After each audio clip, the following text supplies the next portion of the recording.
consider this your PSA. Selling on Amazon is not a get-rich-quick business model. You can get rich, just not overnight. I remember being a new seller and seeing my profit on paper in Inventory Lab show me thousands of dollars every single month, even from the beginning. But my bank account never reflected that, and it really took me a while, I've been selling for almost 2 years now, to really understand truly why that is, okay? And so I'm going to do my best to explain to you so that you have a crystal clear idea of what you're getting into and why it's not a get-rich-quick business. Okay, so here's the best example I can compare selling on Amazon to. It's gonna be pretending that you have a convenience store. It's a perfectly square building and there is one shelf on each wall, so 4 total shelves. You don't have any rent because you don't pay rent on Amazon. Yes, you have minuscule storage fees, but let's just ignore that for this point. And after this, I'm really gonna break down the differences of real life Amazon, by the way. So you wanna start your business, you don't wanna go all in, you wanna test the water, so you buy inventory to stock one shelf, one of the 4 shelves, and you open your door for business. People come in, they start buying products. So now when they buy the products, you get the money that you laid out for that product or products, and whatever profit is left over. Now, what are you typically gonna do? What you're gonna do is buy more of the same products that sold, so replenish that on that shelf, and then also take those profits and maybe even go deeper into your pockets now that you see it's working, and put those items on shelf number 2. And now people are start buying from shelf 1 and shelf 2. And so now you see it's really working, so you might be willing to go into your pockets deeper to start buying stuff for shelf 3, as well as spending whatever profit you got to stock that shelf. And then you do the same for shelf 4. And now you're at a point that you are maxed out on space because there's only 4 shelves, okay? And so what happens is you're gonna plateau how much you could spend every month. You might say, hey, I'm gonna determine which items sell the fastest and make me the most money and only carry those, right?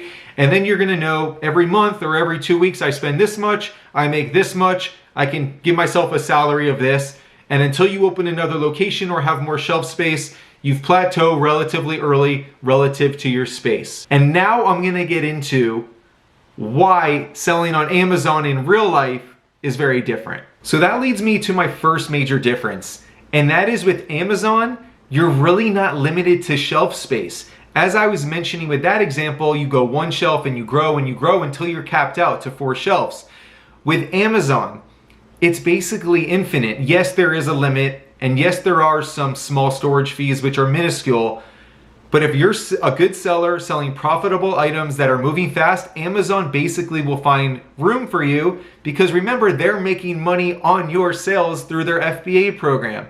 So that's one major difference, is that you're not limited on shelf space. You're only limited on your personal desire to grow, maybe your capital or time, but it's not because of shelf space. Number 2, with Amazon, a lot of people, myself included, choose to continuously scale.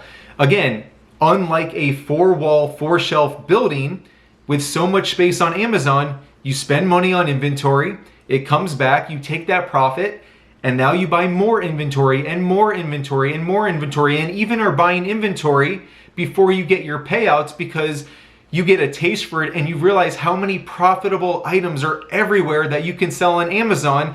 And as long as you have the money, it's kind of like, why wouldn't I buy more of these products? Because they're making me profit. On paper, they are, and they are making you profit.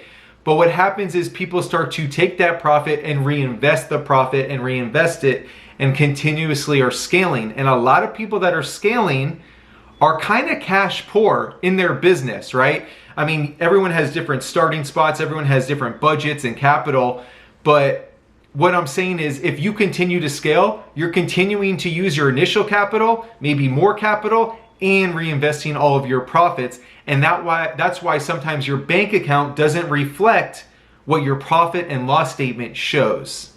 Next up, number 3, there is tremendous lag time with selling on Amazon. So if I buy something on January 1st, by the time I prep it, ship it, it gets divided amongst different warehouses, even if you send them all to one, and they go live, could literally take 2 weeks, 3 weeks, 4 weeks, right? On average, whatever. It could be sooner, but let's just say that, because that's very common. Now they're live, they don't just all instantly sell at the same time overnight, and it depends how many of the quantities you bought and if you bought the right items. Not to mention, what if a lot more sellers came on the listing? What if inventory of that product has skyrocketed and you don't want to drop the price? So now, by the time your products sell and by the time you actually get paid out after Amazon holds it in escrow until the refund policy expires, it could be 6 weeks, it could be 8 weeks, it could be longer. But for most people that want to scale, what happens is during that waiting period, you're using more capital, buy more and more inventory. As you get your payouts, you're taking the money you get back and the profit and buying more and more. And the nature of a retail business, you will always have capital tied up in inventory. It's just retail, okay? So that's another reason, because people are spending during these long lag times, that again, you can be making profit month after month, but your bank account might not reflect it if you're continuously scaling. Something worth noting is that profit is only relative to the cost of goods sold as far as like a profit and loss report goes. So if I sold $5,000 worth of inventory, I made $5,000 profit on that, I'll get $10,000 back. But if I spent $30,000 on inventory and I'm still waiting on the other $20,000 to sell, my profit and loss shows that I've made good money.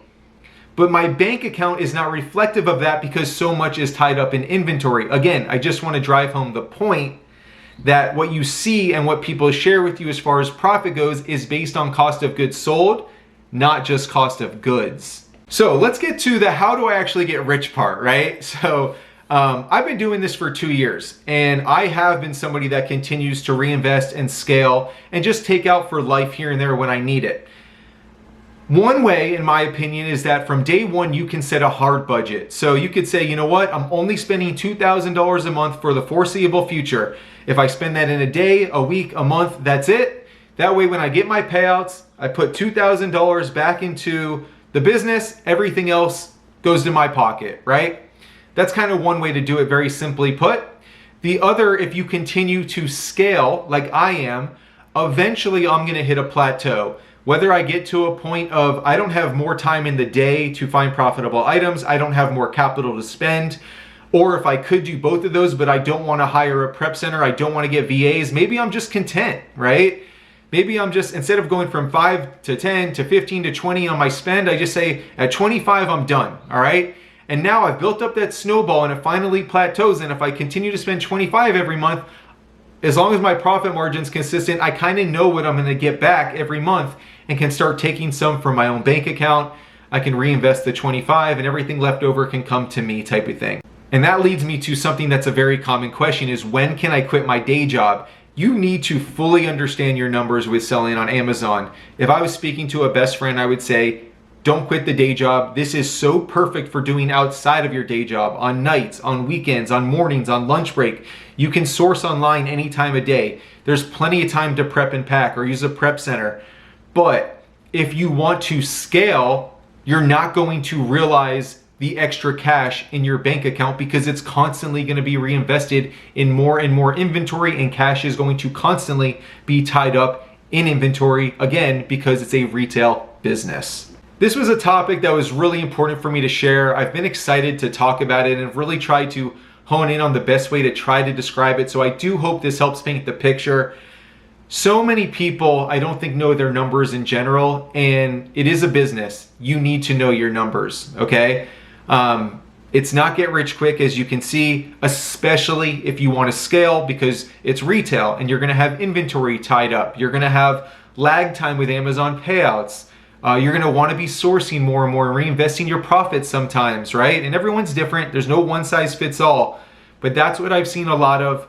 And until you hit a plateau or stop sending in product, it's very difficult to realize a major increase in your bank account. I'm Jonathan. This is Duke Does Amazon. We're on Instagram as well. Questions, comments, topics, put them below. Be willing to be a beginner, take action, and figure it out. There's so many resources available. There's millions of Amazon sellers. If they can do it, I assure you, you can do it too. Take care.